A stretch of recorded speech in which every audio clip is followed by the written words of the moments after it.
Hello and welcome in to the Touchdown NFL podcast, episode 1 for the 2023 season. My name is Lee, new host here at the Touchdown. I'll be hosting a new podcast every week as we drop these on a Tuesday, recording on a Monday evening with Willow. Willow, welcome in. Welcome in. You're, like I say, the elder statesman amongst us, as you're a veteran of these podcasts. But yeah, welcome in. Great to have you join me today. Yeah, good to be here. I'd always love doing the podcast, especially because NFL off seasons are long, and I like to get away from it because I support a really bad team, and it's always nice to try and force myself to remember what has been going on and sort of catching up and jogging my own memory. But yeah, just I'd love doing this stuff. It's good to talk to you. Obviously, good to have you with the team, and yeah, we've got a good season ahead. Yeah. Absolutely, yeah. We've sort of exploded into life over the past few weeks, haven't we? As a group, with lots of new writers on board, lots of new plans in place, and things like that. Obviously, which I'm a part of. So yeah, no, it's great to be on board, and yeah, getting this kicked off. Just a quick kind of rundown of what we're kind of going to be doing, both today and also moving forward. We were going to be joined by Taib, like kind of let you in behind the curtain, I guess. We've just recorded about 20 minutes of podcast with the three of us. Taib's internet was not playing ball, so we've decided to go on without him. Much, with his sort of blessing, let's say. No, we've not just cut him off. But yeah, we'll kind of whiz through. What we're going to be doing today is we're going to be kind of giving you an insight into an article that's going to be coming out on the Touchdown later this week on Thursday, which is a team preseason predictions article that will be coming out, where 12 of us and the NFL side of things have kind of looked at division winners and various other things that we'll be whizzing through today, and kind of giving our preseason takes, as well as a bold take at the end, which myself and Willow will dive into. That will be coming on Thursday, as I mentioned. Throughout the week, though, we've got players to watch, flows and ceilings from myself, NFC North previews with Taib, then we've got matchup of the week with Joe. Then we'll be expanding even more as the season starts as well, so keep your eyes well and truly open for what the Touchdown are going to be bringing you. And then, like I said, this offering is going to be on audio and YouTube, so hello to our viewers on YouTube.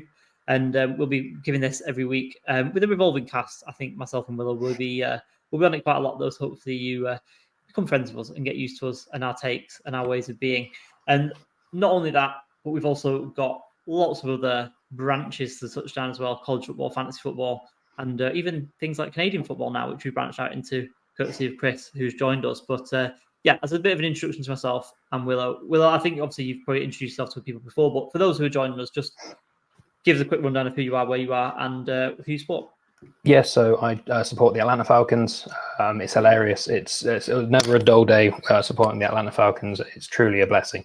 I've been writing for the Touchdown since it began, so that would have been 2019, I want to say. I do a sort of a weekly sort of 5 things that happened, non-serious sort of article, which is called 5 Wide. That comes out every sort of Wednesday. There should be one before sort of the season starts, but that'll be sort of every week, sort of recapping some of the things that happened and trying to track it through the season. And yeah, it's just a non-serious thing that to kind of supplement all the other stuff that people do that is actually worth reading. Yeah. I can't wait to read it as well. It will be just as fantastic as everything else, when with the light-hearted touch as well, which hopefully we'll be able to bring on the podcast as well, especially because you seem quite downbeat on your team and their prospects, whereas I would say I'm quite upbeat as a Falcons fan, whereas as people might be able to see behind me, wrong shoulder, I'm a Chargers fan. Hilarious. Let's not think about last season. I'll talk about last season too much. But yeah, we'll kind of believe the Chargers when we've won about 10 games, and we can maybe stand by into this sort of thing when that happens, because we've won the off-season far too many times. I've gotten far too excited at this point of the season far too many times. I'm long enough in the tooth now to just say I'll believe it when I see it with the Los Angeles Chargers now, and it'll be fun along the way, I'm sure. But let's win a playoff game before we dive into any serious takes here. So yes. That's me. I'm Lee Wakefield at Wakefield90 on Twitter. You can find me. And yeah, we are the Touchdown NFL podcast, like I said before. Let's stop rambling. Like saying things we've already said in the dead podcast that we just did. Let's dive into these preseason predictions. We're going to start with the division winners. Like I say, 12 of us got together and gave a variety of results in a lot of the divisions, none more so than the starting point, which is the AFC North. the majority have gone with the Bengals. A couple of Ravens shouts, of which I believe you are one of Willow, and one of the Browns and the Steelers. My question that I was kind of posing for this one is, are the Bengals that far ahead of the pack in the North? Obviously, you don't think so because you shouted the Ravens. I shouted the Bengals, but I'll let you to allow you to make the case for the Ravens first. Oh, okay. Well, I picked the Ravens because I wanted to be a bit different. I assumed that everyone was going to pick the Bengals, and I just wanted to be a bit contrarian. But I can totally see why, after everything that we've seen from the Bengals for the last 2 years, even beyond actually, before it did that, like, beyond a year beyond, the Bengals have just got a very exciting young group of players, a very exciting quarterback, a very exciting receiver. The running game works. They're everything that the Bengals haven't been for the majority of their existence.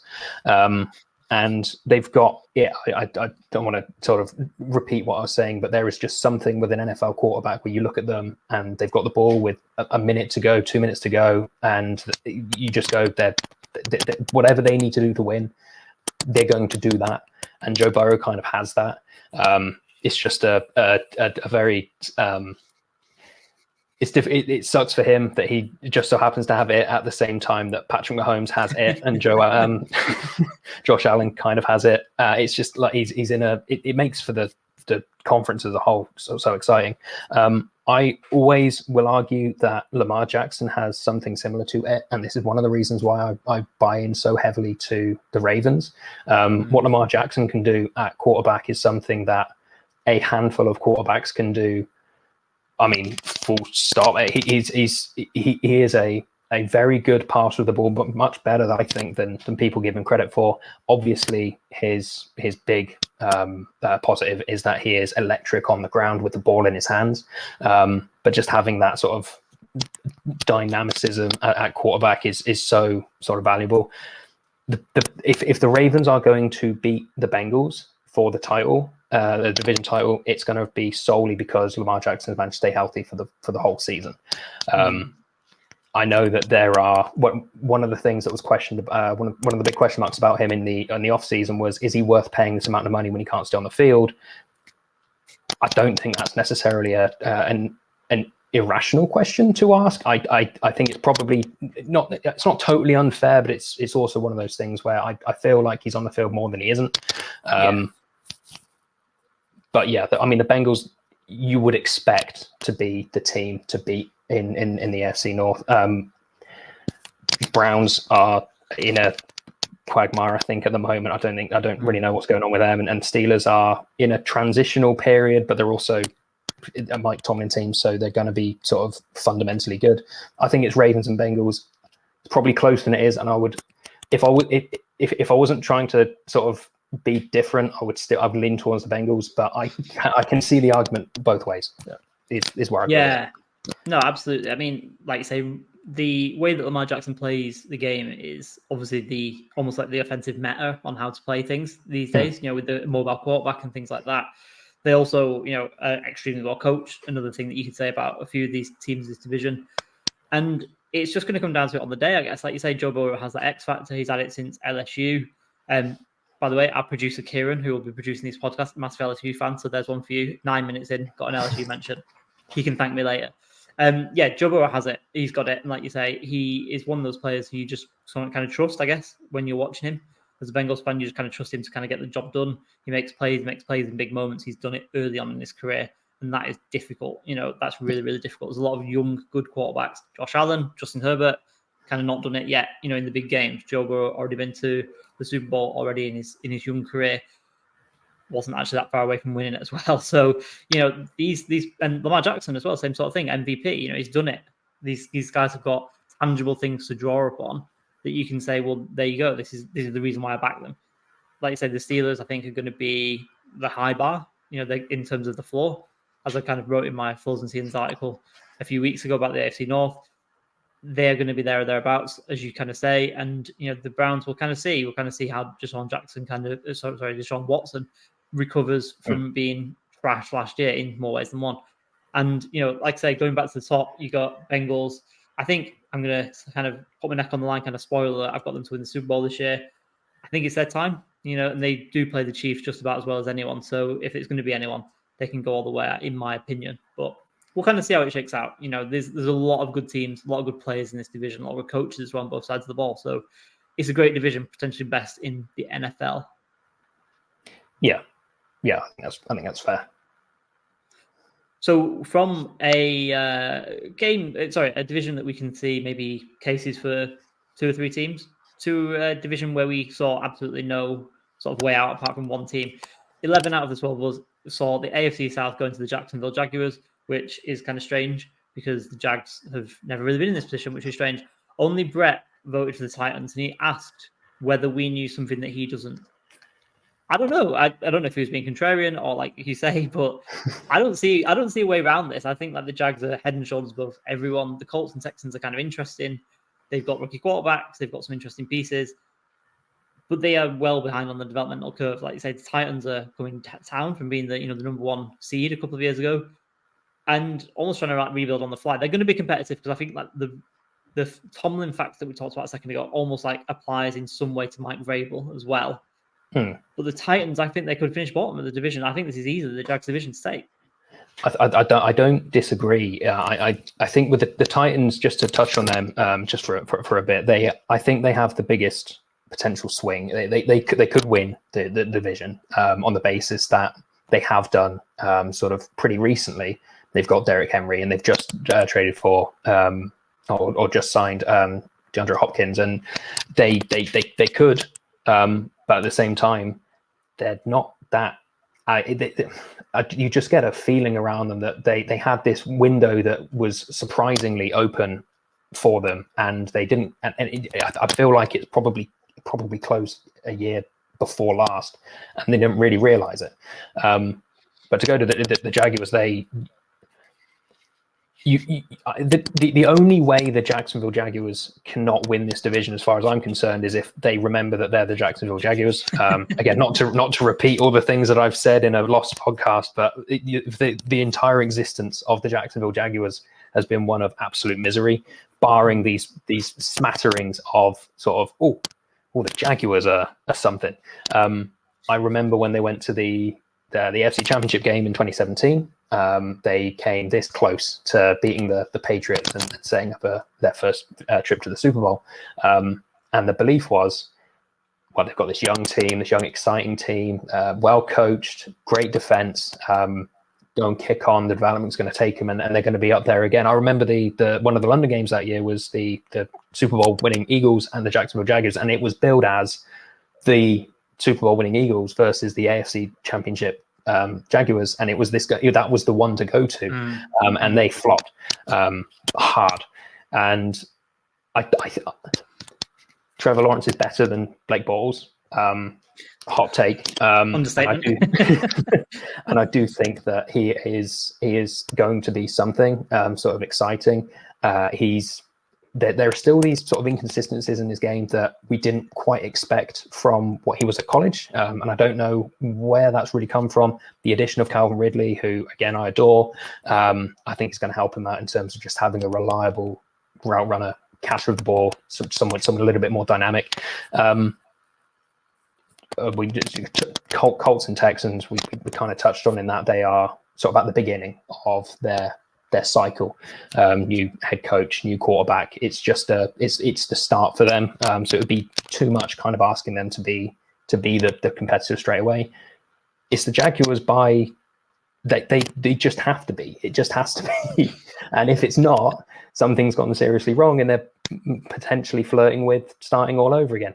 I don't think it will be. I do think it'll be the Jaguars, but yeah.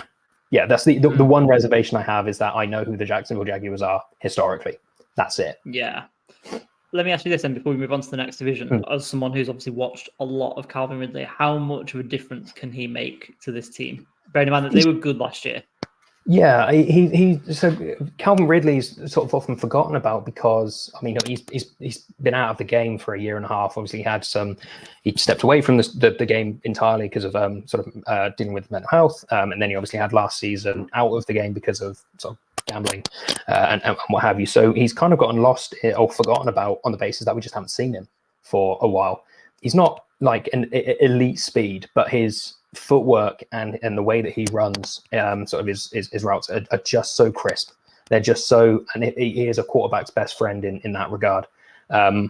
His final season with the Falcons was kind of marred, not only with the fact that he obviously stepped away from the sport, but also he was asked to play a different role to what he was playing sort of to begin with. When you're opposite Julio Jones, it's a lot easier to be sort of open because you're not against sort of the number one receiver, a number one cornerback. But also he was asked to take sort of big hits over the middle, and that's not necessarily what he's all about. But the Jaguars have good receivers anyway, so I expect him to get open. I expect him to be, if not wide receiver 1, sort of 1.5 kind of thing with sort of Christian Kirk or whatever. It's just the I feel like the Jaguars is a good place for him to land on the basis that it's a good quarterback. They've got a good offense, sort of good weapons anyway. He's not going to be asked to shoulder the load.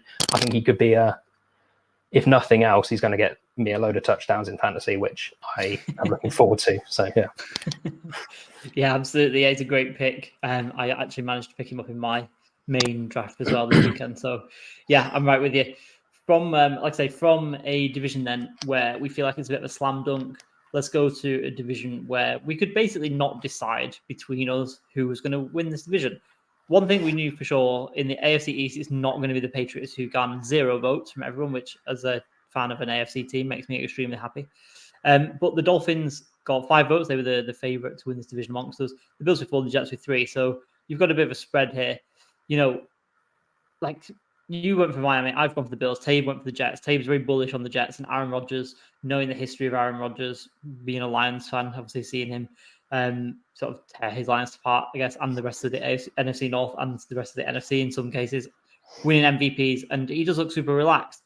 However, as much as they've got a good defense, as much as they've now got Aaron Rodgers, kind of goes back to what you were saying about the Jags, right? Like the history's not on their side. They've never really been good for many, many years. To do it all in 1 year is tough.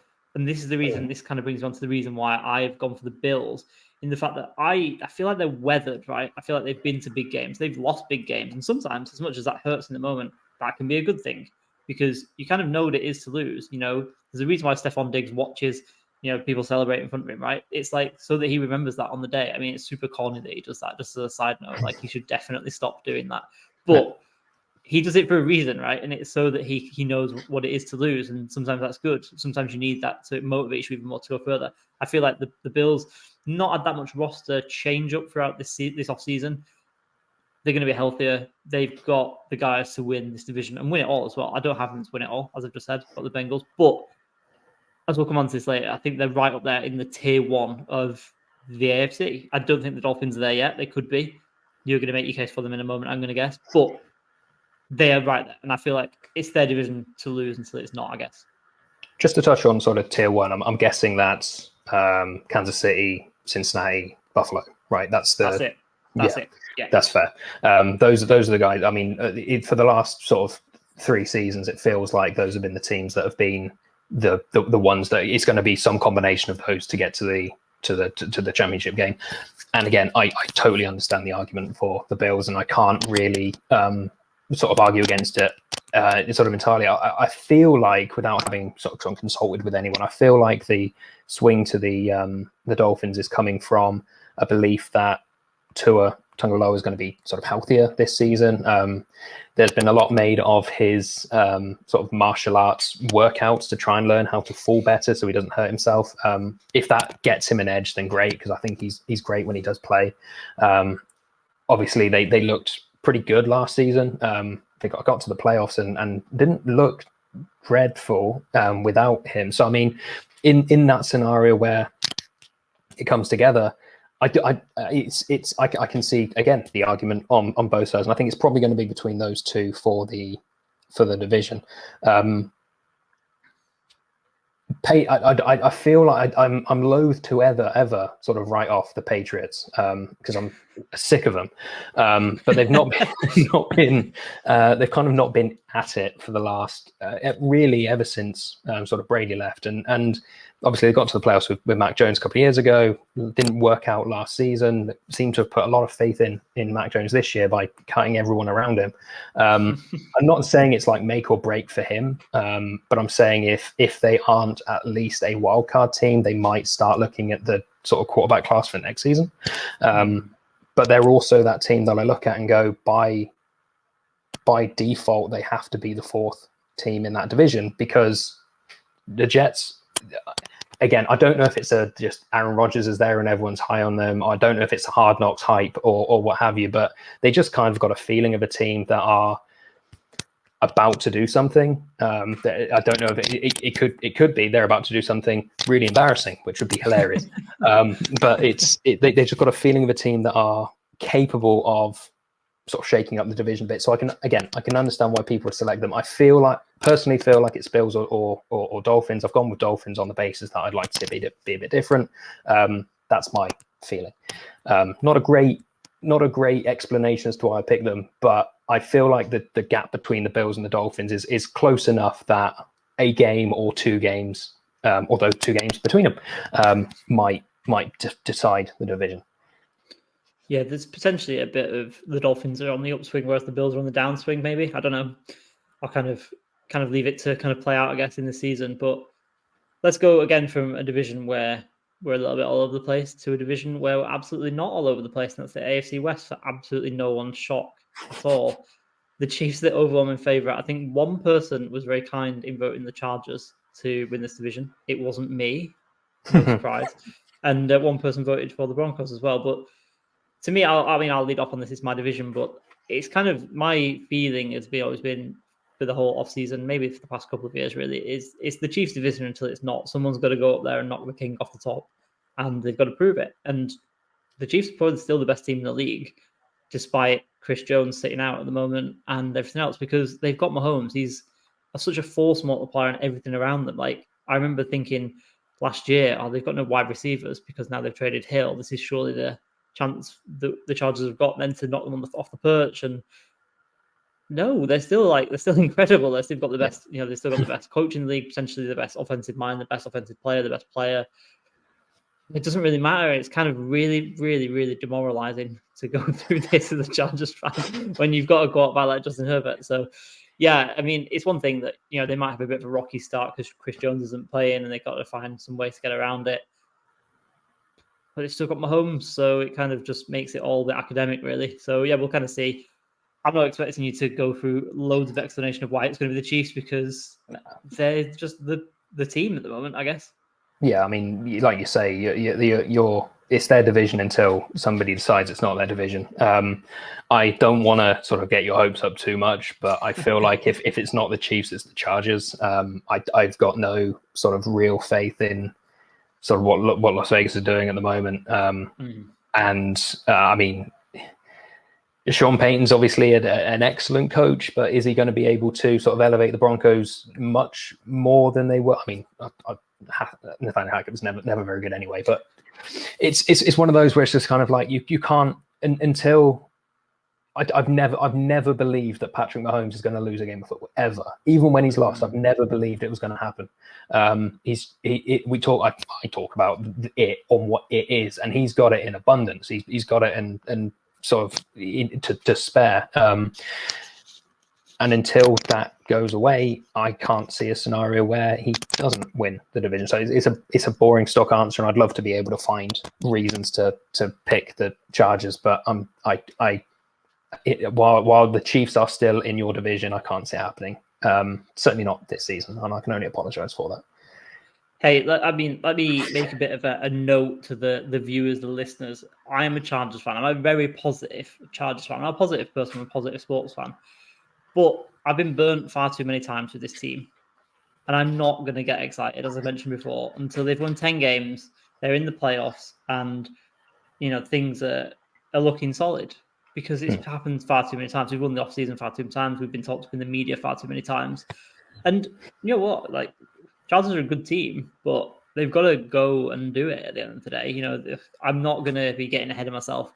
So, I'm kind of defeated at this point with the Chiefs, to be honest with you. I kind of believe it when I see it. 6 games before the season starts, and forget it. I've had enough. I'm done. It's tough, like you say, because it's so because you can I've seen Chargers Chiefs games where we've been up and he has the ball last, and you just know it's coming. It's just happens. It's just one of those things. But yeah, anyway, let's move on away from the absolute misery pit that is the Chiefs for me anyway, and let's move on to the NFC North. This is votes for everyone really. The Lions got the most votes. Obviously, it would have been great to get Taib's opinions on this, but it suggests that the Lions are very much on the upswing. I think they are. I think it's not just kind of like a media thing. I think they are looking good. Dan Campbell looking great for Coach of the Year in a lot of people's opinions, including mine. And they look like the best Lions team I've ever seen, which isn't saying a great deal, but they are going to be a genuinely good team, and they're catching it. We kind of just talked a minute ago about this quarterback being around at the same time as Mahomes and things like that, and that's unfortunate. The Lions are almost catching everyone on like a downswing in the NFC North. So Aaron Rodgers just left the division, and the Bears are figuring things out still. The Vikings are talking about this competitive rebuild, whereas the Lions are like on the up. So I mean, like I say, it seems like it's all going for them. Yeah, the Lions have taken a sort of the smart, gradual sort of. They haven't tried to go all. They didn't try to go all in on one coach sort of straight away. They sort of let their cap sort of reset and heal itself. They sort of slowly built up through the draft, made some good sort of acquisitions in through free agencies. They haven't sort of pushed all their chips onto sort of quarterback that might not work out. We know what Jared Goff is. Like him or dislike him, at the very least, he's steady. He's not going to sort of be the reason you lose too many games. They're just they feel like the most stable organization in the division at the moment, and that sometimes is enough.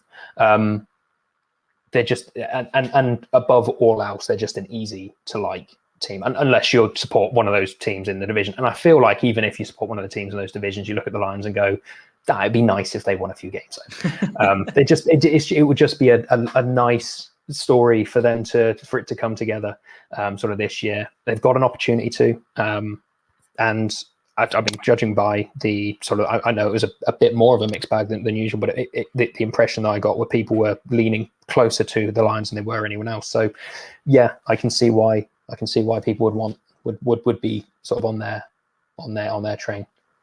Yeah, absolutely. It's going to be a division to watch because you've got the whole storyline surrounding Justin Fields, who the day this has been recorded on Monday came out as one of my players to watch for the season ahead. Go over to the touchdown and read that. So they're going to be out all week. I forgot to mention that earlier. Monday to Thursday, and obviously you got Jordan Love as well. That's an interesting storyline. And the Vikings, who were kind of super lucky to win a bunch of games last year, and it's kind of going to be a bit of a, I don't know, it's not random, but it's going to be kind of an interesting storyline to watch to see if they can repeat anywhere close to that. I don't think they will be able to, but it's going to be an interesting division to watch because a lot of different factors going on in this division are going to make it watchable as well as the Lions and everything that's going for them, as we just kind of mentioned.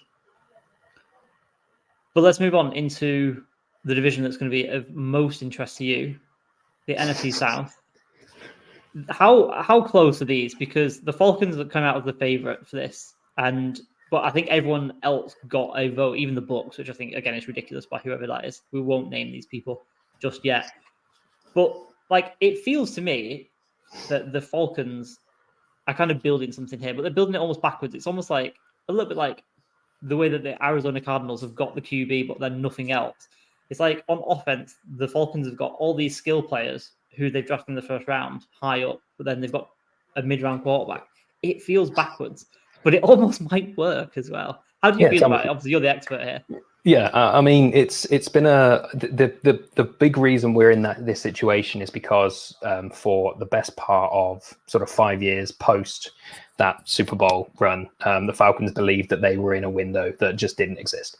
So they kept spending and they kept getting this close to the edge of the salary cap, and then they kept readjusting Matt Ryan's contract and Julio Jones' contracts, and it just added more and more money onto the end to the point where it just sort of collapsed. So for the last couple of years, the Falcons have had to take a step back and go through a similar type of rebuild to the Lions in that no sort of big splashes in free agency, try to do things quite smart through the draft, but more than that, just stay competitive so that people think that we're interested, which by and large they have. It's been sort of really disappointing in that they have been pretty close to, because of the expanded sort of playoff system, the Falcons have been in a playoff race, for want of a better word, for the last 2 seasons and just haven't managed to get it done because the deficit in talent was so great. This has been the first season they've had a lot of money to spend. They've gone out and spent that on, players that work. Hopefully the defense will be a top 20 unit this year. What a dream that would be. But I think more than anything, the rest of the division seems to have taken steps back. And in that time where it's more of a level playing field, I think it's closer than the predictions suggest. I feel like the reason people have selected the Falcons is they are the most stable of those organizations. And you're right. If the Falcons do not win the division this year, it's entirely because they are playing Desmond Ridder at quarterback, and that is such an unfair expectation to put on his shoulders. I feel really bad for him. If it works out, then great. He has exceptional young talent around him. Kyle Pitts obviously had a bit of a down there last year, injured for half the season, and the play from Marcus Mariota wasn't brilliant. Drake London looked pretty good. Bijan Robinson is going to be very exciting. Can Desmond Ridder be league average? If Desmond Ridder can be the 16th best quarterback in the league, the Falcons win the division. The Panthers have started again. They obviously number 1 pick and what have you. They could be. I think they're going to swing from one to another. They're going to be really exciting, but also really frustrating. The Saints are going about their cap situation in a way that I've never seen a team go about a cap situation, in trying to get a really expensive quarterback who doesn't really elegantly play that much. And the Buccaneers just lost Brady and Baker Mayfield and Mike Evans. I've gone for Falcons stroke. I don't know if it's not the Falcons. I couldn't possibly tell you who it is. But if the Falcons don't win it, then something's gone wrong somewhere. Is where I'm at. Dangerous to have expectations, isn't it? I don't like it. I see the thing. The expectations for the last 2 seasons is please don't embarrass me, and they've come dangerously close to doing that. The expectation this year is, I need to see something. I need to see the next step. And based on the division as it is at the moment, the next step, as far as I can see, even if it's, 9 wins might win the division, 8 wins might win the division. Even if it's just that, that's a step forward, and we'll go from there. But don't rule out the Falcons from some sort of quarterback conversation next season if it doesn't necessarily work out with the 3rd round pick. I feel bad. He seems like a really nice guy. I feel quite bad. But yeah. That's the thing that makes this division interesting, I think, is the fact that all 4 teams have got a new quarterback.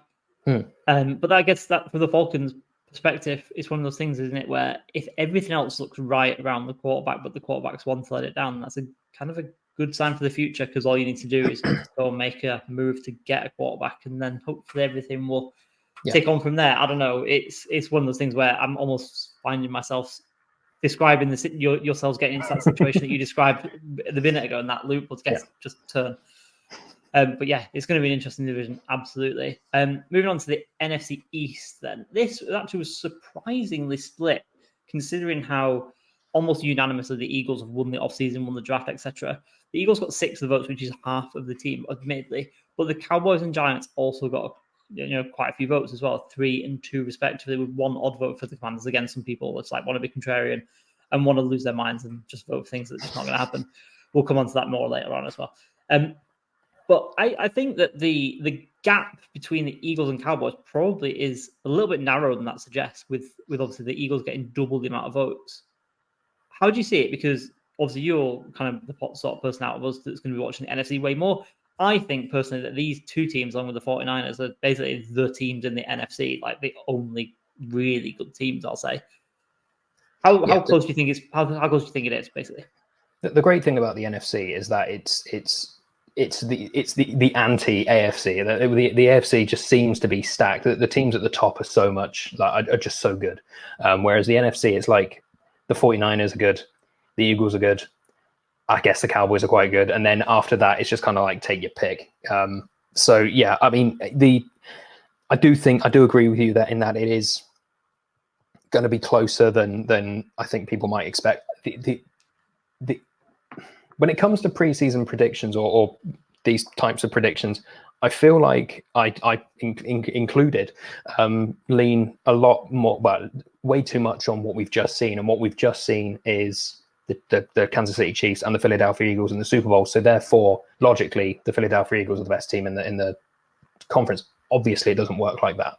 The Cowboys have been a pretty good team for the last sort of 5 or 6 years. I mean, for as long as Dak Prescott has been their quarterback, as far as I'm concerned, they've been a worthy team in that best in the division, stroke in the conversation for the conference. They just when it gets to sort of crunch time in the playoffs, they just seem to collapse, which obviously makes for great memes and whatever. But it's a weird thing. It's one of those things. Maybe just doesn't have it. But yeah, the Eagles, again, young team. Jalen Hurts got to the Super Bowl. They looked really good. They don't seem to have lost too many sort of players. They seem to have made some good additions through the draft.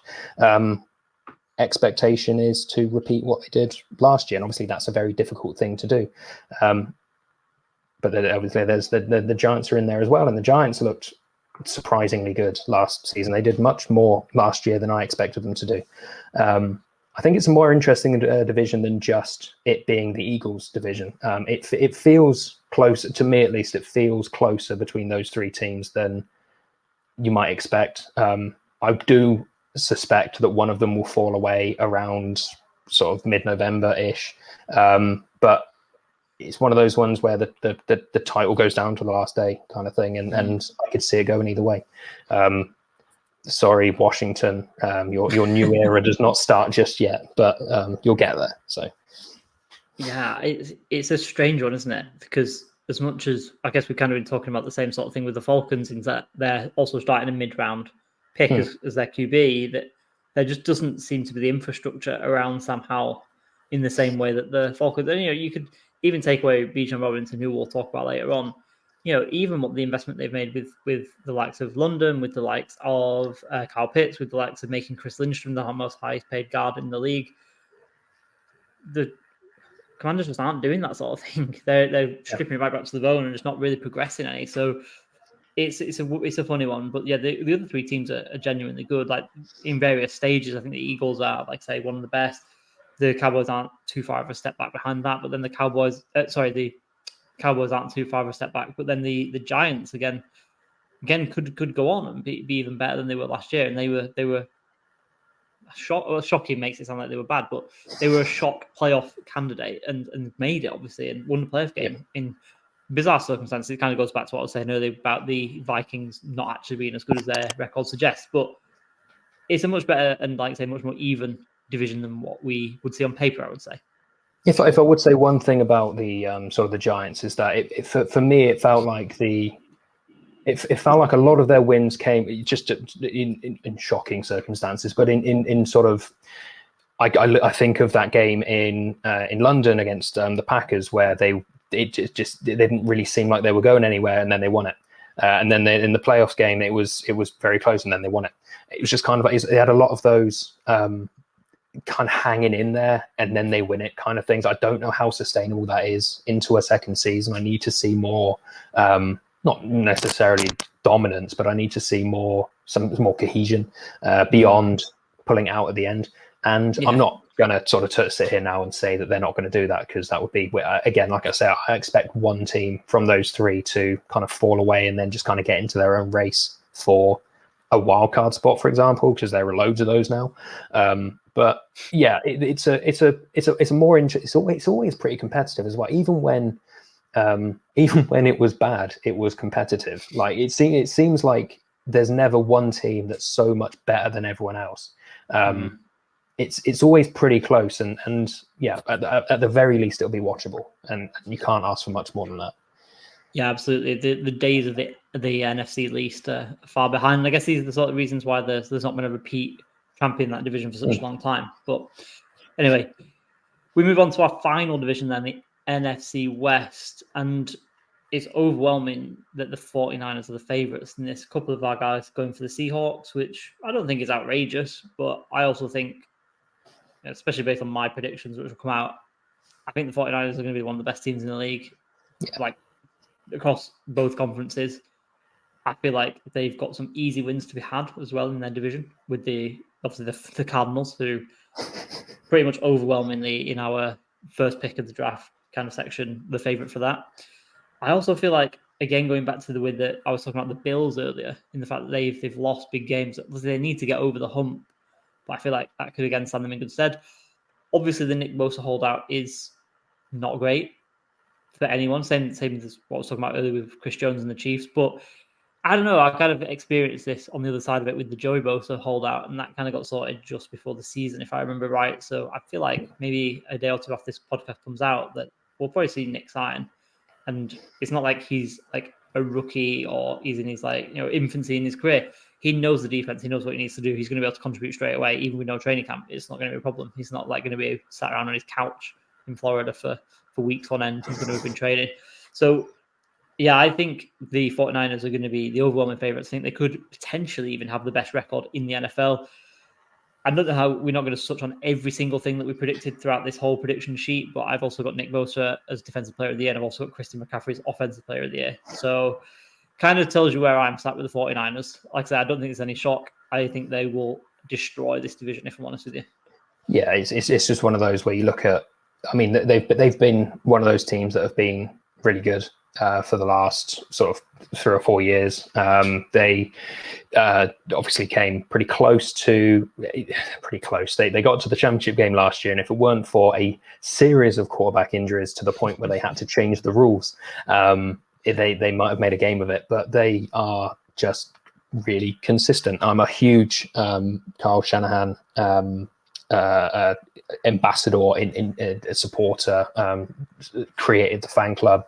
I think he's a genius, and the fact that he's sort of going at this with Brock Purdy, who looked pretty good last year, kind of says everything, to me at least, says everything I need to know about where they are confidence wise. But then I look at the rest of the division. Seahawks looked pretty good last year. They again, I think, surprised a lot of teams, a lot of people last year in just how so many games they won. They're a good team. I mean, they those games always go close. They don't like each other historically, so I mean, they might have a bit of bite about them. So there's going to be something there. I just look at you talked about the Cardinals. They're doing everything they can to end the season now. The Rams are, I don't even know what's going on with it. I mean, Cooper Kupp's injured now. Matthew Stafford obviously didn't have a great injury last season, and I don't think they've really. It feels like the Rams for me. The Rams know that they sold everything for the next 5 years for that one Super Bowl ring, and they got it. And they're just happy to just kind of coast off that until the next cycle begins. 49ers haven't got that yet, so 49ers are just a good, well put together team, and I expect them to win the division, and I expect them to be 1 or 2 in the conference sort of standings. Yeah, absolutely. And yeah, I mean, I guess it's kind of obvious now thinking about it, but yeah, I'm also a massive Kyle Shanahan advocate. But it's obvious because obviously you're a Falcons fan and got to see that offense firsthand, so no surprise there at all. But yeah, no, that rounds off our divisional preview, I guess, and predictions. Like I said, it'll all come out in the wash. There's a few wild predictions in there in terms of the divisions, and as we move through into the next sort of categories, which is our player awards. And like I said, we're not going to go through every single player award. We'd just be here for too long. Let's just pick a couple about those. We've got MVP. I found it strange, despite voting this way myself, that there was more votes for Joe Burrow than Patrick Mahomes for MVP. Yeah, that I have to say that surprised me as well. I voted for Patrick Mahomes, and again, I have made the argument repeatedly that until Patrick Mahomes isn't playing the game, I will not kind of bet against him. I just think he's the best player in the league by a billion miles. So that for me is enough for me to go, right, he's going to win it again next year. I can only assume it's sort of tying into people's belief in the Bengals. Obviously, it's the belief in the Bengals. If the Bengals are on the same level as they have been for the last 2 years, they're going to be in the playoffs. They're going to be making a deep playoff run, and therefore they're going to be winning lots of games. And Joe Burrow is going to be sort of one of the reasons behind that. I feel like at this stage you expect it from the Chiefs, whereas the Bengals still have a little bit of a novelty about them. So maybe it's that, but yeah, I have to agree. I am a little bit surprised in that as well. In fact, I'm just looking some of the names sort of down here as well. I mean, I can only assume one of them's a joke, but there's a running back in there. So yeah, yeah. Last I checked, it was 2023. Yeah, but yeah, it's I don't hate the call, and I suspect there's probably also an element of we would like things to be a little bit different because it'd be a bit boring if it was the same team and the same person over and over and over again. But life isn't like that, I'm afraid. Sorry. Yeah, I was just really about to say, I was just about to bring up that exact point, really, in the fact that I think there is, I think you've nailed it on two fronts, really. I feel like you've nailed it in the fact that people do believe in the Bengals. I'm definitely in that camp. I feel like they're, like the fact that they play the Chiefs so close every time, I feel like it's got to fall their way once. You know, if it falls their way once in the big game, in the AFC Championship, then it's them versus the 49ers, and that is a coin flip in itself. There's that aspect of it, but also the other aspect of it that I completely agree with is that people just want a bit of difference. People are sick of Patrick Mahomes, probably, especially after the quarterback series as well, most likely. But I don't know. Like you said, there's a litany of quarterbacks who've been named: Jalen Hurts, Josh Allen, Joe Burrow, obviously multiple times. Justin Herbert got one shout. Not sure about that. We'll see. This also me just like setting things up that obviously if it goes wrong for the Chargers, I can't be brought it back on. It can't come back on me. But if it goes right, I can be like, okay, I can build after it. It'll be exciting. But yeah, we'll see. We'll see how my tactic goes throughout the season. But yeah, no, like you say, I think it's one of the two. It's going to be a quarterback. And it's just going to be one of these two guys. Because I feel like they're almost like pulling away as like 1 and 2. And they've separated themselves from the likes of Josh Allen, Justin Herbert, and all the rest of them, I'd say. So yeah, we'll see how it goes. But yeah, it's interesting. Obviously, Tabe as well, shouting out Aaron Rodgers would have got his takes on this earlier on, but he's just well in on the Jets, isn't he, by the sounds of things? Yeah, I feel like it. I will say, it is as calm and relaxed about it as he sounded when we were talking to him. I don't feel as if it's a bit of a reluctant, or rather a begrudging sort of respect or admission for Aaron Rodgers there. It's just kind of like, well, he did it against. He's just going to do it again. It's just like every year, whenever whoever the Patriots beat in the Super Bowl, I mean us and Seattle, all of the teams that he beat have just kind of gone, well, it's going to be Brady because it's always Brady. So I'm sick of Tom Brady. it's Aaron Rodgers. It's yeah, but yeah. If it works out for him in New York, then that's a market that's going to get a lot of views and a lot of hits and all that stuff. Absolutely. So yeah, there's part of that as well, I suspect. Absolutely. Let's finish this player award section off with the talk about the offensive and defensive rookie of the year. Obviously, you're going to come into your element here because I think pretty much everyone, bar a couple of people, picked Bijan. Is it nailed on? If it's one of those ones where it's kind of like the fact I'm making you uncomfortable now by making you have to be positive about the Falcons. Have to be positive. Yeah, hate it. There's been a real shift in offensive focus for the Falcons over the last couple of years to be more of a running team. Last year, they ran the ball more times than they passed the ball. And a lot of that was just down to quarterback inadequacies. And the other part was just down to the fact that they had about 7 running backs. And Bijan Robinson is a top 10 pick who plays that position in a team that is built for that position. So it feels like the expectation. He looked really good in college. He played sort of one series in preseason and just looked really exciting. He's got a line of mustard that he's selling now, Bijan's Dijon, which is obviously very exciting. That in itself is a vote winner. But yeah, it's kind of those, unless one of the quarterbacks like really breaks out, it would be strange for it not to be him again. It would. If one of the quarterbacks is really, really good, it's going to be them. If Bijan Robinson stays healthy for the full season, you would expect it to be him. He's going to get enough opportunities to be himself in this team, and the team's kind of built for him as well. That it's just if the Falcons are successful, he's successful, and therefore he should be rewarded for that success. Is the way that I see it. Kind of the way I see it as well. I've gone a different way. I have voted for Bryce Young.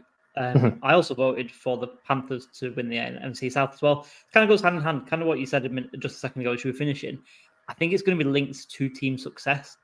So I feel like if both of these players have a good season that's potentially comparable to each other, I feel like Bryce might win it because A, he's a quarterback, and that's just how all these things are weighted. Unfortunately, I hate it as well, but that's just it. And then if also the Panthers win the division, then it's like, well, he's won the division. He's been this. It's kind of like those two things go hand in hand in terms of the way I was predicting things. But I'm excited to watch Bijan as well because he was incredible in college. And like you say, he's just landed in the most perfect landing spot possible. I was joking before the draft saying that it was one of those things that it was a pick that everyone would make on Madden. Yeah, I'll pick the running back because that's fun. But I thought, they're not going to do it. That's not how adult teams kind of build things. But then adult teams don't just pick skill position players in the top 10 every year and not have a quarterback or not have a high ranking quarterback in terms of their draft position. It's a really good thought experiment that the Falcons are actually playing out in real life, which is going to be really, really interesting. I think he's going to be one player that I'm going to be watching. And to be fair, considering the Falcons are an East Coast team, I'm going to be watching a lot of West Coast time zone football. I'll probably be watching quite a few Falcons games, especially early on in the season. I feel like, if nothing else, he's going to have the longest highlight reel of any rookie on YouTube at the end of the season. Obviously, the Falcons are coming over to London this year, so that's going to be he's going to be one of the guys on the car park with the poster and all that sort of thing. But it's just kind of like, I remember when the draft was coming up, and I was so adamant. I was so vehemently against the idea of taking a running back in the top 10, but I couldn't think of anybody else that we would sort of pick. And it because it creeped closer and closer and closer, and it just like, oh, they're going to do it. I'm not even going to stay up. I'm going to go to bed. They're going to do it. And they did it, and I was so angry. And then I watched his YouTube clips, and I was like, all right, okay, this might be fun. At the very least, at the very least, just make it fun, because it's not been that fun recently. But yeah, he looks exciting.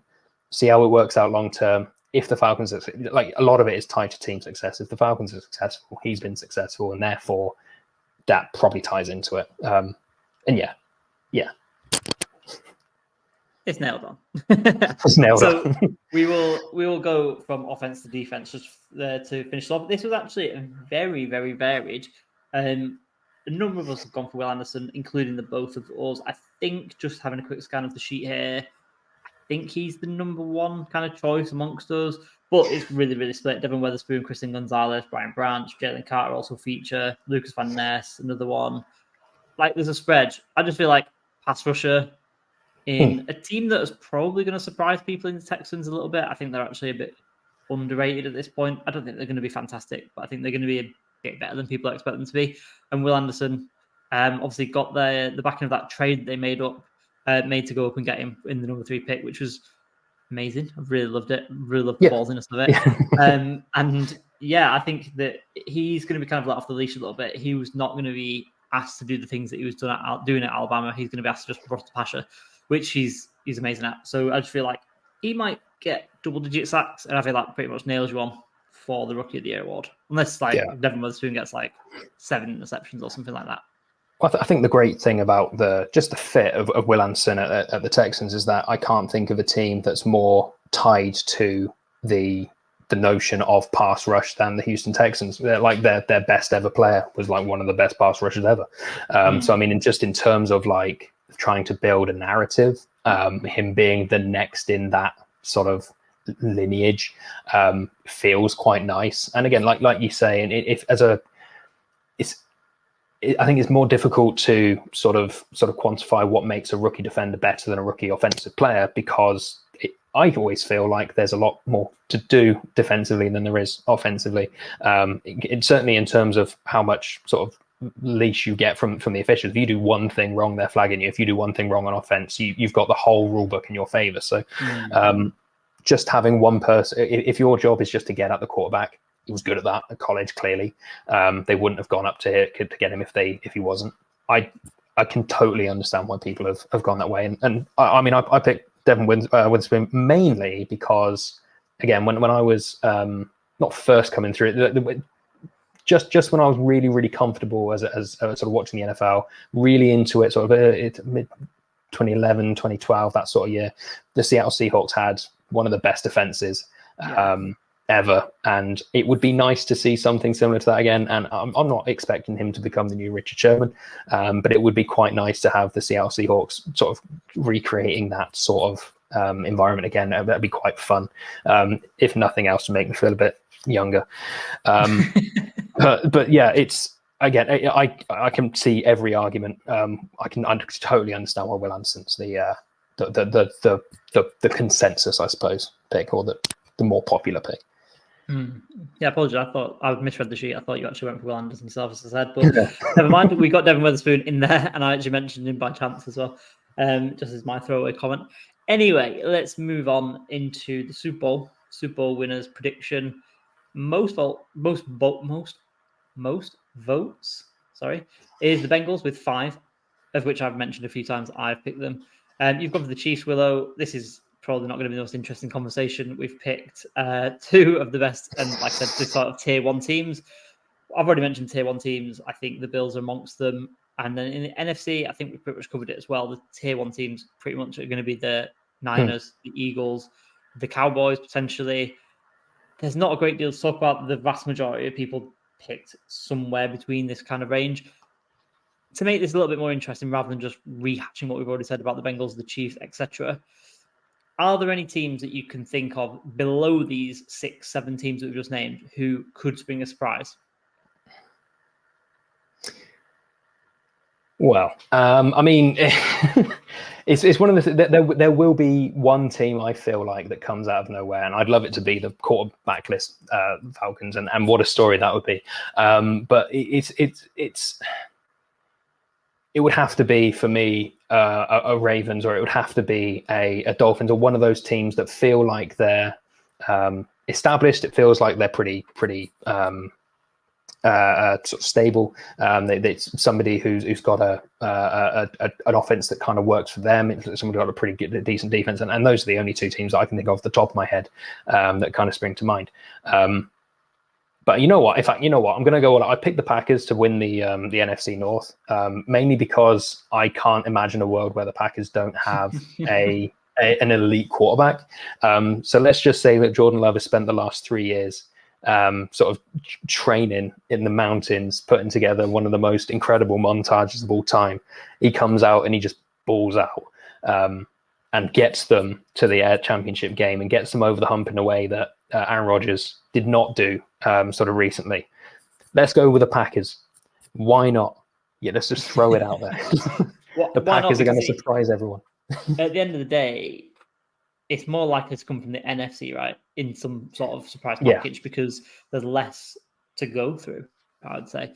If some injuries happen to the 49ers, Christian McCaffrey goes down, Brock Purdy goes down again, they run out of quarterbacks again. I won't say it all fall apart because Kyle Shanahan's still there and he can't get injured.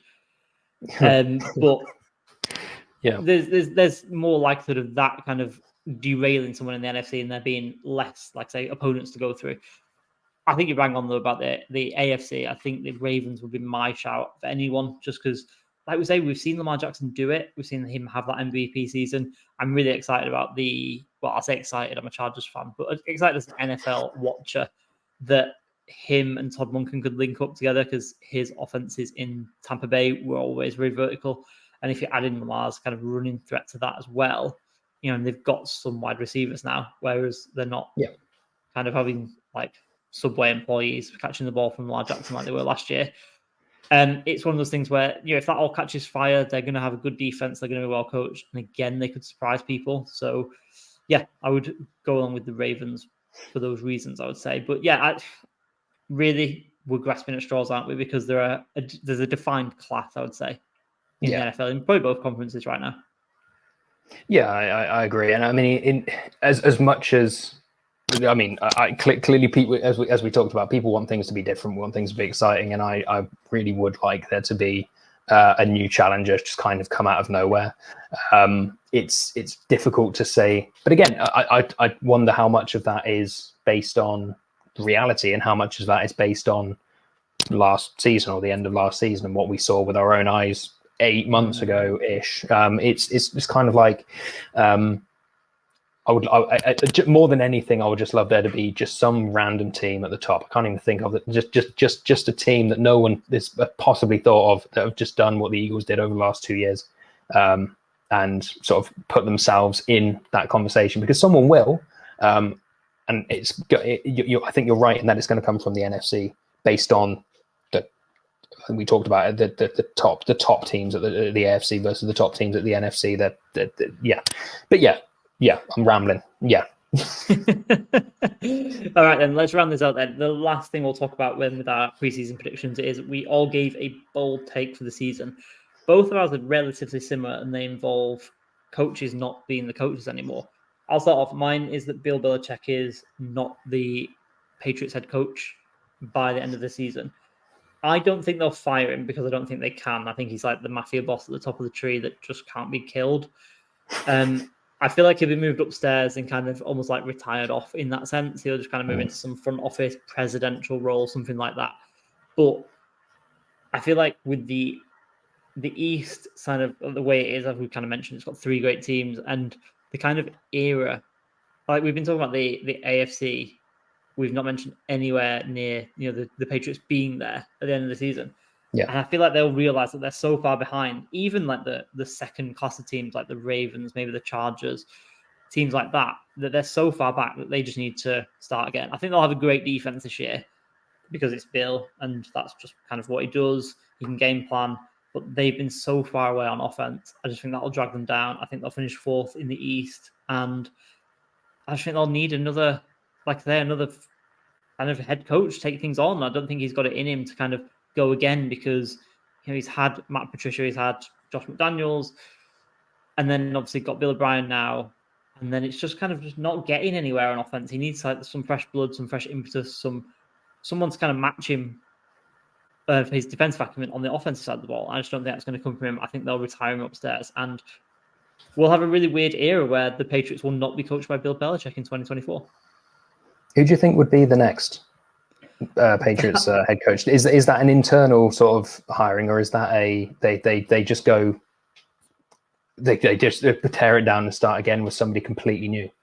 I think there's 2 answers. I think there's an answer of what they will do and what they maybe try to begin with before they move on to what they should do, which is just get someone completely fresh and just freshen up the whole building. But what I think they'll probably do is get Gerard Mayo, and they'll just kind of hire from internal and just say, well, you're probably going to be a head coach for someone else in a few years anyway. Let's just accelerate that process and just bring you in, because he's essentially like one of the assistant head coaches now. They'll just do that. That through maybe no fault of his own, probably not go too well, because they probably they probably need an offensive sort of mastermind, like all the kind of popular sort of meta thing is to do now is get an offensive mastermind, i.e. Sean McVay, someone like that. Yeah.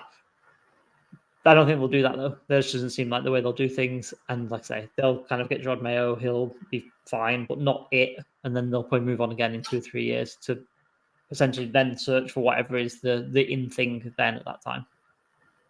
Okay. I always had I just assumed that it was going to be Josh McDaniel at some point, but he's obviously, I think he just gave up waiting, and is now tanking the Raiders, which is funny. That wouldn't, again, I think that's, I will never truly believe that the Patriots are done until they're done. So that would make me kind of happy, but also kind of make me kind of sad. If it makes some sense. But yeah. I've got my bold take. I had to remind myself what I was trying to think of something so totally outlandish. I couldn't think of anything more outlandish than the idea of a head coach resigning halfway through the season. But I've gone with Sean McVay resigning before the season's over. I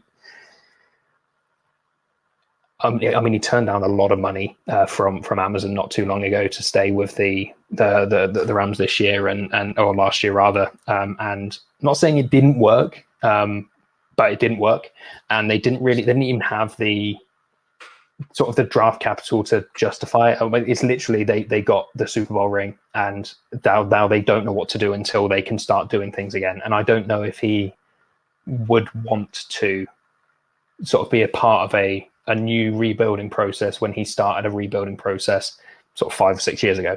I would. It's got to be so tiring being not to sort of NFL head coaches plead poverty, but it's got to be a really tiring experience because I've read enough books and seen enough documentaries to know that when you're in season, it is literally you get like 4 hours sleep a day, and then you're in the facility and you're watching film and you're trying to figure out the opposition, you're trying to figure out your own problems, and you're trying to figure out injuries, and to do that over and over and over again without any without there being sort of anything at the end, it must be so demoralizing. He's too good a head coach, and too smart to kind of put himself through it, I think, for a team that isn't going to be able to start to rebuild for a couple of years still.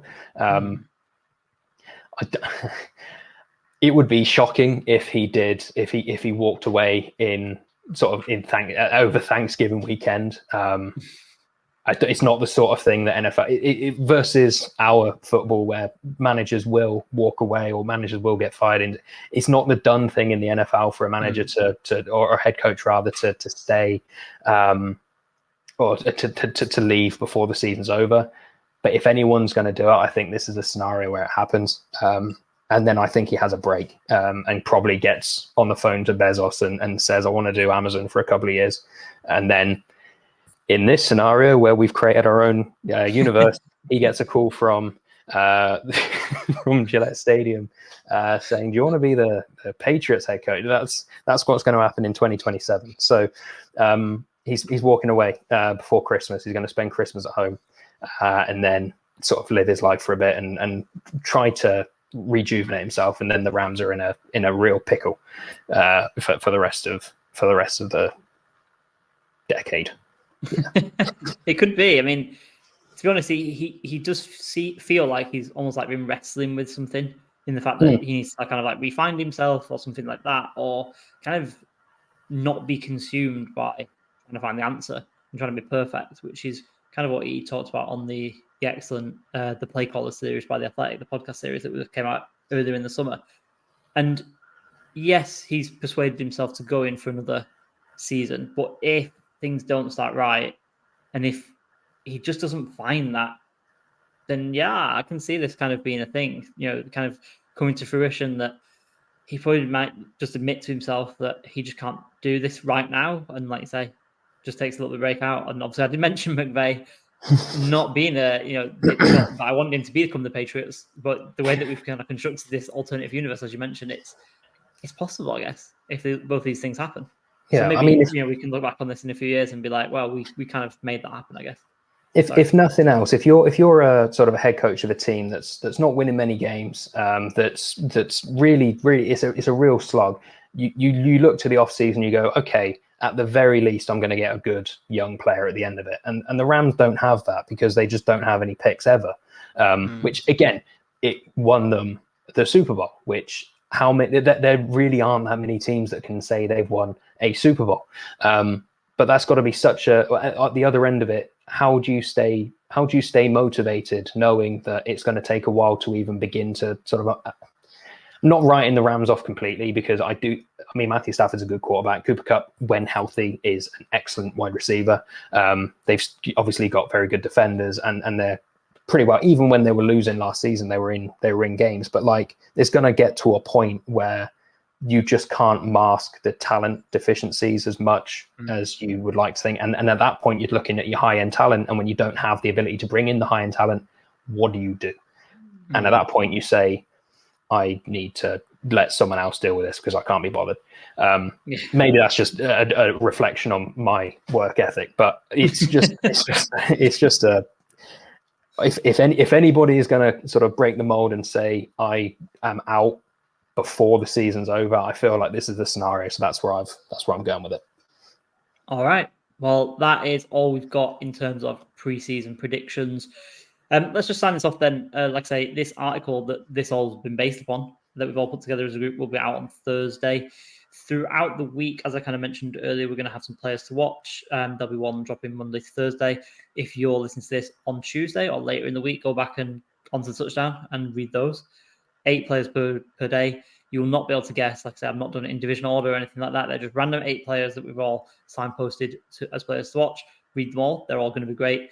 And then, as I said, go back to the start of the podcast. We ran through all the stuff that we are going to be doing this week, and like through the rest, it'll also expand. Like I say, with Willow's 5 wide and a lot more other things here at the touchdown. Just before we get out of here, Willow, obviously the NFL kickoff is coming very, very fast, and by the time we get together again next week, there will have been a whole round of fixtures. But just to kind of give the prediction for Thursday Night Football when the Chiefs and the Lions face off. That's not necessarily a score prediction, just like some sort of prediction.